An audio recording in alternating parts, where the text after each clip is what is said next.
Everybody is just looking for a place to belong, to be able to exist as who they are and belong, even if they're different. And I'm like, oh, that's what makes us human, you know? Like, I love that you're so different. I hope the world, that sounds like a Heal the world, make it a better place. No, no. Hi, I'm Thea from Scratch, and I document stories of starting over abroad. That's my friend Pauline. She is Filipino, a creative, and quite possibly one of the sweetest people you'll ever meet. She's the kind of person who walks into a cafe and immediately makes 3 new friends. I mean, it's no coincidence that her favorite cafe in Valencia is called Pals. She finds community everywhere. In a Zumba class, a group of creatives, or with a stranger who loves matcha just as much as she does. In our conversation, we talk about the version of starting over abroad that you don't get to see on Instagram. Like what it means to leave everything behind. Your family, your identity, your sense of purpose, and what it takes to reinvent yourself and find a new sense of self after crossing an entire ocean. I hope you enjoy the conversation as much as I did. So I want to understand more about what brought you specifically to Spain. You were talking about an AUX program. So tell me more about what brought you here. Do you want like the real answer? Or do you want like the press release answer? I want the juicy. Okay, no, I'm just kidding. So there is that program, the AUX program, that like allows you to come here for long, like max like 10 months for the school year, and then you teach English. It wasn't the most financially stable option just because it doesn't really pay well, but the reason we wanted to do it was my husband and I went here for our like honeymoon. Like we got married in 2020, like right before the pandemic. Oh my god. So we had no honeymoon, and then in 2022 we finally got to go on our honeymoon. And I had been to Europe prior, but my husband had not. So we were excited to go to Spain, and we were like, we went to France, we went to Italy, then we went to Amsterdam. And we loved Amsterdam.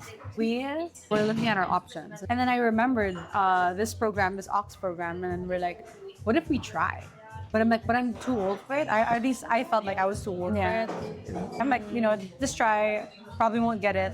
But then like a couple months after we found out we got it, and I'm like, oh my god, are we gonna do it? Like are we actually gonna do this program? And he's like, yeah, let's do it. And I'm like, okay. So your husband is like, Pauline, let's go do this. You've only been to Madrid and Barcelona. You've never been to Alicante, which is it's such like a specific place. It wasn't not even Alicante City. It was like a small pueblo. Like right. So in my mind, when we said yes to it, right? Okay, it's gonna look like Madrid and Barcelona, which was exciting because like in the movies you're like Europe and all that, and then when you get there, we're like ghost town. Yeah, I was like, where are we? Oh my god, it felt like a mistake.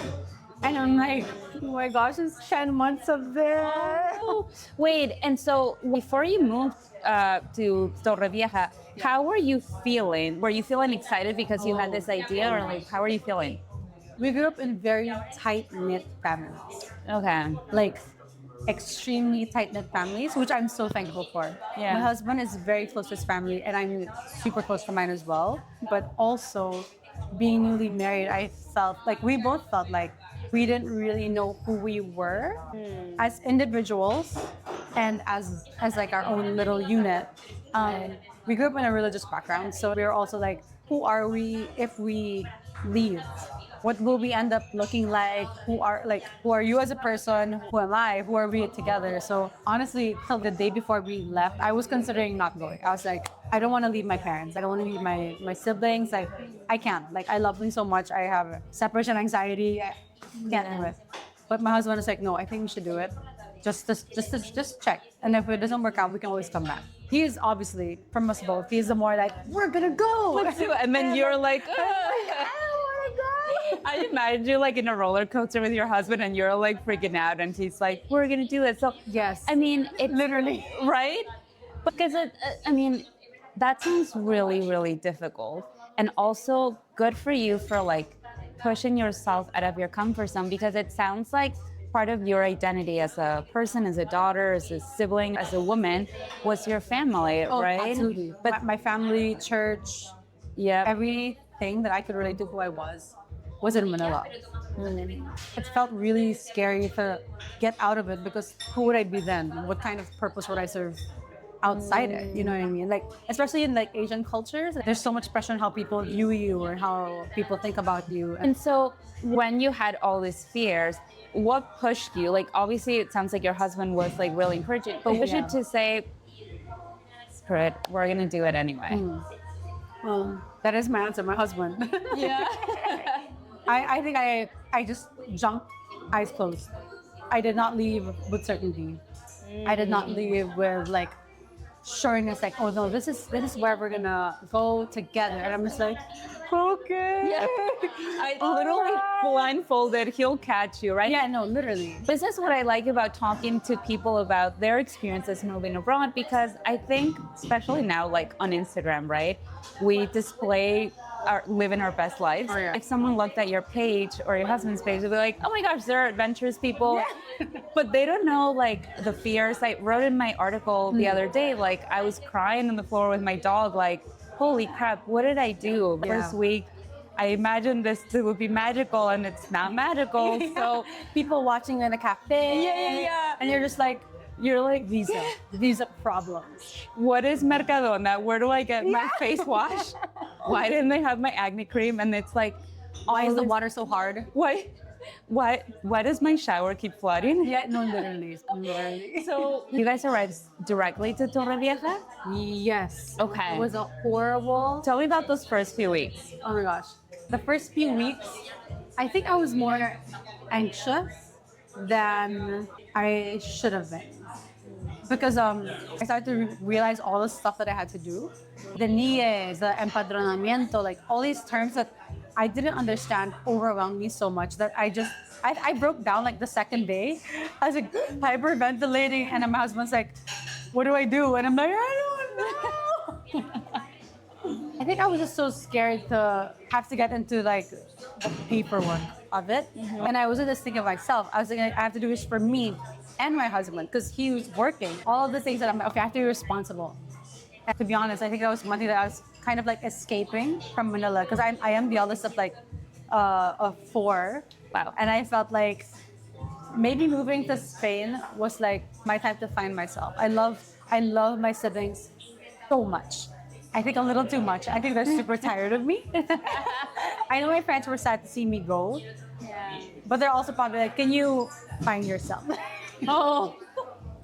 I think they're just so used to me taking care of them. And my husband is also the eldest. Wow. So we're both two very lost people, just like, what are we gonna do? But anyway, I felt like, oh my gosh, I have responsibility again. Because it wasn't really like responsibility that was burdensome, but it felt like a trauma that I was reliving again. Because of Spanish paperwork. Yeah. It's a lot. It's a lot. But thankfully, my husband calmed me down. And then after that, everything was like seemed smooth after.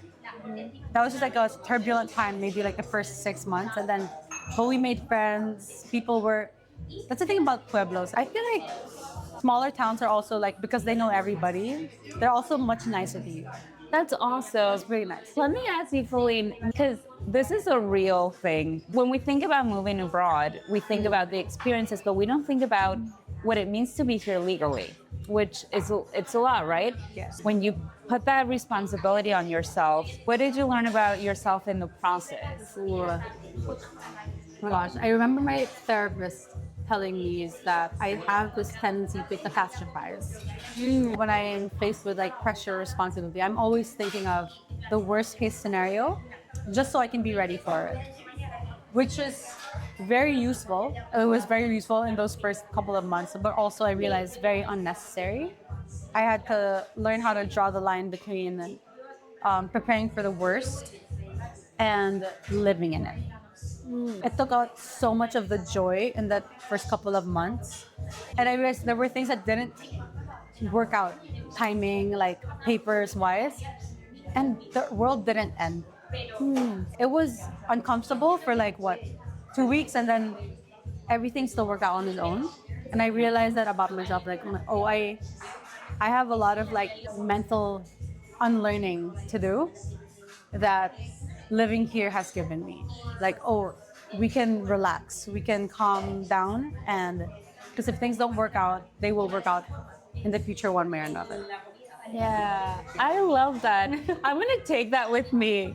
Literally have my CA appointment on Wednesday, and I'm like freaking out because it's true. You have to prepare for every possible outcome. Yes. But if you're living in the negative, which I've done as well, like I talked to my mom about it, and I'm Yeah. like, my visa took a long time, and I was like crying, and she's like, "It's gonna work out," and I was like, "No, No, you because don't get you it." don't get it." I was like, I finally made friends. I'm living my life, and then as I hang up the phone, I believe in the universe and all of that. I get an email from my lawyer saying your visa got approved, and I was like, you should trust a little bit more that however things are supposed to turn out, Yeah. they're gonna turn out that way. For you, it wasn't just logistically we're moving to a new country. It's I'm learning about myself and figuring myself out. I'm finding my purpose, my identity. There's so much more than just packing your bags and Oh moving. yeah, 100%. It's everything that comes with it. And it was really deciding, is it worth leaving a really comfortable life for? Because honestly, like you have a comfortable life where you grew up, you have your friends, you have your support system. What could possibly be better than that? Leaving that and going to somewhere completely new where you don't have anyone. Why move, right? Yeah. But I think moving somewhere that is not your hometown is life changing in a way that it allows you the space or it widens your margins for yourself and for the people around you, because you get to learn to look at yourself in the mirror and go, oh, this is actually who I am. This is actually what I like. This is actually what I don't like. And you have the space to enjoy it, or you have the space to change it. Because Yeah. if you're home, you kind of play a role already. So here it's like you're finding a new role. And will you love yourself when you see it, or will you not? Yeah. Yeah. And that's beautiful that you get to reinvent yourself a little bit too, Yeah. right? Like I've told my friends, I'm like, who is this person? In the US, I've lived in this bubble Yeah. where I'm 35 now. From 30 to 35, it was like the blink of an eye. And I didn't make an effort to build community. I didn't put effort into my health. I gained a lot of weight. Kind of stopped caring a little bit, which makes me sad to even say that. I had a friend the other day, like it made me emotional. We were in a call and he was like, "Yo, Valencia's like really sitting well with you. Like you look great at like sort of this health journey. I'm like making friends. I go out now." And I was like, yeah, I feel like I've used this as an opportunity to pour back into myself, Yeah. which I had let myself go because my life had become work and I had accepted that. And now I'm like, I get to have coffee on a Friday morning with a new friend. That's like, I'm out on a Friday morning. Like you get to really enjoy life. So the first few months were so hard. What was that turning point for you where you started like leaning into your new life in Spain?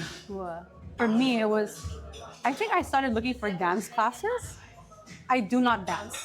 I really, I've always wanted to be a dancer. I remember when I was a kid, like, I wanted to be a ballerina. Like, I had pictures, but I remember that I didn't fit into the ballerina. Like the little tight. They look so uncomfortable. No, yes, no, and I was really like, I was a ball.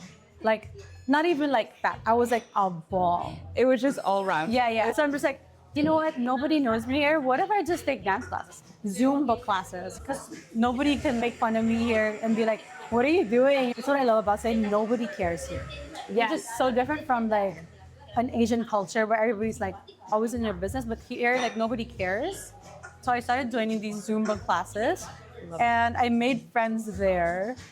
We like struck gold on the people that we connected with in Torrevieja because until now we still hang out with them so much that we brought them to Manila with us and we've like gone to other islands in the Philippines with them. We really prayed about it. We were like, God, like please give us good people, because I think that's the one thing that we were most afraid of. Yeah. What if we don't find friends? What if we don't find community? When you find like you're in, suddenly like the entire world opens up. Yeah. And we were super, super lucky with that. And, But yeah, that's amazing. So you've been in Spain for two years now? yes. 2 years. 2 years. What are you figuring out about yourself now and your identity and your purpose in the past 2 years? Oh, I need like 3 hours. Yeah. You might have to fast forward this. We're gonna take a little break now. It may sound so simple, but then again, context is that didn't actually know myself outside my responsibilities. So me learning that I like things is like, oh wow, I like trying things, which I didn't think I did because I'd be so afraid to fail. But I think being here, I realized I'm a person that likes to try new things actually, and I actually enjoy it. And I have sealed the fact that the most important aspect in life for me is relationships. It's not like it's not having a drive for career. That's not bad. I think I'm just more like I'm either like so much life or drained by my relationships. It is a defining factor of my life. I believe it's the people I'm around. It's the people that speak into my life. I also think I am discovering myself as a creative. I used to play the guitar back home and I used to write poems, but I never identified as creative. Just because in my mind, there are people who do this professionally. There are people who are so much better at writing songs, poems, playing the guitar, dancing, painting, whatever. They're creatives. I'm just trying. And it was easier to identify as a person that tried because that way people don't judge you. You know what I mean? But here, I'm like, oh no, I think I can identify as someone that is creative because I'm not that bad at it. I'm not the best, but I'm not terrible. And finding my identity is still a process that I'm in. Yeah. But I think I'm just less afraid. Oh, I love that. Yeah. And I think calling yourself a creative, if you're creating, whatever you're creating, you're creative. And sometimes we have to believe it. I'm the same. I told a friend the other Imposter day. syndrome forever. Imposter syndrome forever. I messaged him and I was like, I need advice as from a wannabe content creator to an actual content creator. And he was like, if you're creating content, you're a content creator. And I was like, why can I just say this? Why am I so scared? My coach is like, when you introduce yourself, Theo, I want you to say you're a storyteller. And I cringe. I'm like, I get so nervous. I'm gonna cry. This is true. And I'm like, but I'm not a writer. Like, my dream was to be a writer someday. And I mean, human resources, very different things. But, you know, immigrant family, you have to be practical. But I was like, why can I believe in myself and say, I am a storyteller and I am a writer? Why are we so afraid to identify? Right. Say what we are. Because words matter. And you are a creative. Tell me more about what's been fun to create in this time that you've been here. So the reason why I created the Where Is She Eating Today account was really just for my friends back in Manila because they would always ask me for food recommendations. I'm like, you know what? Here. I'm gonna put it there and then you can just look. I've always loved food, comfort, and my purpose for living. Aside from God and Aside from God, it's food. Yeah, it's food. And my husband, I end up meeting people in cafes or in restaurants that I love, who are also passionate about like what they do. So it's not just the people that are like eating there; it's more like the people making it, cooking, baking, food art. Like it's art. It's art for me, and I'm just so enamored by it. It's what I love about people in Valencia, the people that you meet here, because they know who they are. Yeah. And there's like, no, I'm a chef. I'm a creative director. I'm a content strategist. Whatever. They're so sure in what they do. That kind of energy, that vibe, is something that I want for myself. So all the more I'm astounded. When you put content out there, what do you hope people experience when they come across your page? My main goal isn't to make content or become famous, actually. I think my main goal is really to find people because, like I said, the most important like aspect in life for me is relationships. So when people go to my page or my Instagram, I want them to feel like, hey, she could be a friend. You're like, I'm like, oh, this girl looks cool. Like, she's probably weird. Like, she's a little weird, but she could be a vibe. Like, you know. So what has surprised you the most about starting over abroad? Okay. The first thing that comes to mind is that people are not so different. People are not so different. Culture is so different, definitely. Backgrounds, how people grew up, mindsets, but at the core of all the people that I've met, the core is still the same. Everybody is just looking for a place to belong, to be able to exist as who they are and belong, even if they're different. And I'm like, oh, that's what makes us human, you know? Like, I love that you're so different. I hope the world, you know, that sounds like a Heal the world, make it a better place. No, no, no, I know. I'm sorry, No, not that way. no, but I love what you're saying. But it's like, yeah, like you just, there's this part in Moana. I'm just so random. Have you watched Moana? Yes. Do you know that part where they're singing the community? Yeah. And they're like, oh, but this is what we do as a community, and this is where people are thriving. I was crying, and I was so confused. My husband was like, what? This is a happy song, and I'm like, I know.